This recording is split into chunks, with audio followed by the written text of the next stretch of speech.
അം ഹസിബല്ലദീന ഇജ്തറഹുസ്സയ്യിആത്ത്, തിന്മകൾ ചെയ്ത് ജീവിക്കുന്ന ആളുകൾ വിചാരിക്കുന്നുണ്ടോ അന്നജഅലഹും കല്ലദീന ആമനു വഅമിലുസ്സാലിഹാത്തി സവാഅം മഹ്യാഹും വമമാതുഹും. നന്മ ചെയ്ത് ജീവിക്കുന്ന ആളുകൾ, അല്ലാഹുവിനെ വിശ്വസിച്ചവര്, സൽക്കർമ്മങ്ങൾ അനുഷ്ഠിക്കുകയും ചെയ്തവർ, സവാഉം മഹ്യാഹും വമമാതുഹും, ഇങ്ങനെ നന്മയുടെ കൂടെ നിന്ന ആളുകളും തിന്മയുടെ പക്ഷത്ത് നിൽക്കുന്ന ആളുകളും അവരുടെ ജീവിതം ഒരുപോലെയാണെന്ന് വിചാരിക്കുന്നുണ്ടോ? വമമാതുഹും, അവരുടെ മരണവും ഒരിക്കലും ഒരുപോലെയല്ല. അവരുടെ മനസ്സിന്റെ ആരോഗ്യം വ്യത്യസ്തമാണ്, അവരുടെ ആഖിറം വ്യത്യസ്തമാണ്, അവരുടെ ആഖിബത്ത് വ്യത്യസ്തമാണ്. ഒരിക്കലും ഒരുപോലെയാവില്ല. എന്തേ? അല്ലാഹു അതിനെ പിടികൂടും. അം ഹസിബല്ലദീന ഇജ്തറഹുസ്സയ്യിആത്ത്, തിന്മകളെ, ഇജ്തറഹ എന്ന വാക്കിൽ ഒരു വലിയ രഹസ്യം കിടക്കുന്നുണ്ട്. അമിലുസ്സയ്യിആത്ത് എന്നല്ല പറയാ, ഇജ്തറഹ എന്ന് പറഞ്ഞാൽ, ഇജ്തറഹ എന്ന വാക്കിൽ ഒരു തകല്ലുഫ്, ഒരു പ്രയാസമുണ്ട്. ആ വസൻ എങ്ങനെയാണ്? ജറഹ എന്ന വാക്കാണ് ഇജ്തറഹ എന്നാവുന്നത്. ഇജ്തറഹ എന്ന് പറഞ്ഞു നോക്കി. ഫഅല എന്നതിന് ഇഫ്തഅല എന്ന് പറഞ്ഞു നോക്കൂ. ഇഫ്തഅല, ഫഅല, ഇഫ്തഅല, ജറഹ, ഇജ്തറഹ. പറയാൻ സുഖമുണ്ടോ? ചെറിയ പ്രയാസമുണ്ട് അല്ലേ? ഇജ്തറഹ, ഇത് ബുദ്ധിമുട്ടാണ്. അത് തിന്മ ചെയ്യാൻ ബുദ്ധിമുട്ടുണ്ട് എന്നാണ് അല്ലാഹു തആല പറയണത്. നന്മ ചെയ്യാൻ എളുപ്പമാണ്. ആരും പേടിക്കേണ്ട കാര്യമില്ല നന്മ ചെയ്യാൻ. നിസ്കരിക്കുക, ആരെയും പേടിച്ചിട്ട് നിസ്കരിക്കുക. എന്തെങ്കിലും കുരുത്തക്കേട് ചെയ്യുകയാണെങ്കിൽ മറച്ചു പിടിക്കേണ്ടി വരും. ആരെങ്കിലും അറിയോ, കാണോ, ഫളീഹത്താവോ, നാണം കെടോ, വെളിച്ചത്താവോ, ഇതൊക്കെ പേടിച്ചിട്ടാ തിന്മ ചെയ്യുക. അതുകൊണ്ട് തിന്മ ചെയ്യലെന്നെ പ്രയാസമാണെന്നുള്ള. എന്തിനാ അതിന് നിൽക്കുന്നത്? നന്മ ചെയ്ത് ജീവിച്ചാൽ പോരെ, മനസ്സിന് സമാധാനത്തിന് ജീവിച്ചൂടെ? തിന്മ ചെയ്യുന്നത് തന്നെ ഭാരമാണ്. അതുകൊണ്ടാണ് അം ഹസിബല്ലദീന ഇജ്തറഹുസ്സയ്യിആത്ത്, അല്ലാഹു ഇജ്തറഹ എന്ന വാക്ക് ഉപയോഗിക്കാൻ കാരണം എന്നാണ്. അതൊരു തകല്ലുഫ്, ഒരു പ്രയാസമാണ്. തിന്മ ചെയ്യുന്നതൊരു പ്രയാസമാണ്, നന്മ അങ്ങനെയല്ല.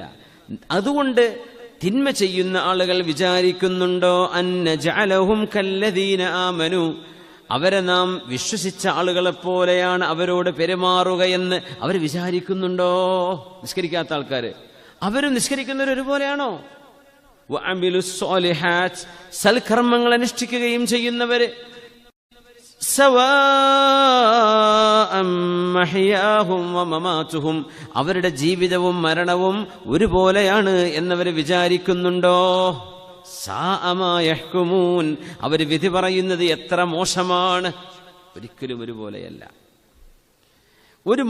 രണ്ട് മക്കളുണ്ടോ എന്ന് സങ്കല്പിക്കുക. ഒരു മോൻ ഉമ്മയെ വാപ്പയെ വല്ലാതെ, വാപ്പമാർ മുമ്പിലിരിക്കുന്നു, ഉമ്മമാർ മേലിരിക്കുന്നുണ്ട്, ഓക്കെ.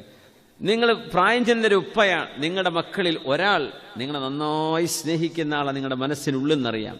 വേറെ ഒരാൾ സ്നേഹം നടിക്കുന്ന ആളാണ്, എന്തെങ്കിലുമൊക്കെ വാപ്പാൻ്റെ നിന്ന് കിട്ടാൻ വേണ്ടി വരുന്ന ആളാണ് എന്ന് വാപ്പയായി നിങ്ങൾക്കറിയാം. അല്ലെങ്കിൽ നിങ്ങളെപ്പറ്റി മോശം പറയുന്ന ആളാണ്, അല്ലെങ്കിൽ നിങ്ങളെ അവമതിക്കുന്ന ആളാണ്, നിങ്ങളെ മൈൻഡ് ചെയ്യാത്ത ആളാണ്. പക്ഷെ എപ്പോഴെങ്കിലും കാണാൻ വരുന്നേക്കാം. നിങ്ങളെ ഇഷ്ടപ്പെടുന്ന ഒരു മകൻ വീട്ടിലേക്ക് വരുമ്പോഴേ ചോദിക്കും, മോൻ എപ്പോഴേ വന്നത്, ഭക്ഷണം കഴിച്ചോ, എന്താ കുട്ടികളെ വിവരം, എന്താ ഭാര്യൻ്റെ വിവരം, മക്കളൊക്കെ സ്കൂളിൽ പോകുന്നുണ്ടോ, മദ്രസ പോകുന്നുണ്ടോ, അവർക്ക് സുഖം തന്നെ അല്ലേ, ഒരുപാട് വിവരം ചോദിക്കും അല്ലേ.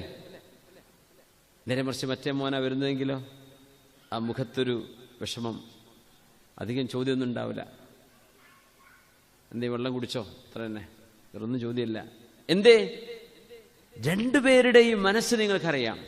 അപ്പോൾ ആ രണ്ടുപേരോടുമുള്ള പെരുമാറ്റത്തിൽ തന്നെ നിങ്ങൾക്ക് അങ്ങനെ ചെയ്യാൻ കഴിയുള്ളൂ. അല്ലാഹു റബ്ബുൽ ഇസ്സത്ത് വലില്ലാഹിൽ മസലുൽ അഅല, അള്ളാഹുവിൻ്റെ ഉദാഹരണങ്ങൾ നമ്മുടെ മാതാപിതാക്കളും മക്കളും തമ്മിലുള്ള ബന്ധം പോലെ നമുക്ക് അത്രങ്ങ് ചുരുക്കാൻ പറ്റുന്ന സംഗതി അല്ല അത്. അള്ളാഹു അതാ പറയുന്നത്, നിങ്ങളുടെ മക്കളിൽ നന്മ ചെയ്യുന്ന ആളുകളോടുള്ള പെരുമാറ്റമല്ലല്ലോ നിങ്ങളുടെ മക്കളിൽ അനുസരണക്കേട് ചെയ്യുന്ന മക്കളോട് ചെയ്യുന്നത്. അല്ലാഹു റബ്ബുൽ ഇസ്സത്ത് ഇബാദത്ത് ചെയ്ത് ജീവിക്കുന്ന നല്ല സജ്ജനങ്ങളായ മനുഷ്യർ, അവരെ പോലെയാണോ അള്ളാഹു ഇവരെ ആക്കുന്നത്? അല്ല. തിന്മ ചെയ്യുന്ന ആളുകളുടെ മനസ്സ് പെടക്കുകയാണ്, ഒരു വൈവറിങ് വരും, മനസ്സിൽ പെടയിൽ വരും എന്നാണ്. മനസ്സിൽ ടെൻഷൻ വരും, മനസ്സിൽ അസ്വസ്ഥത വരും തിന്മ ചെയ്യുമ്പോൾ. നന്മ ചെയ്യുന്നവർക്ക് എന്തിനു പേടിക്കണം? കൂളായിട്ട് ജീവിക്കാൻ പറ്റും.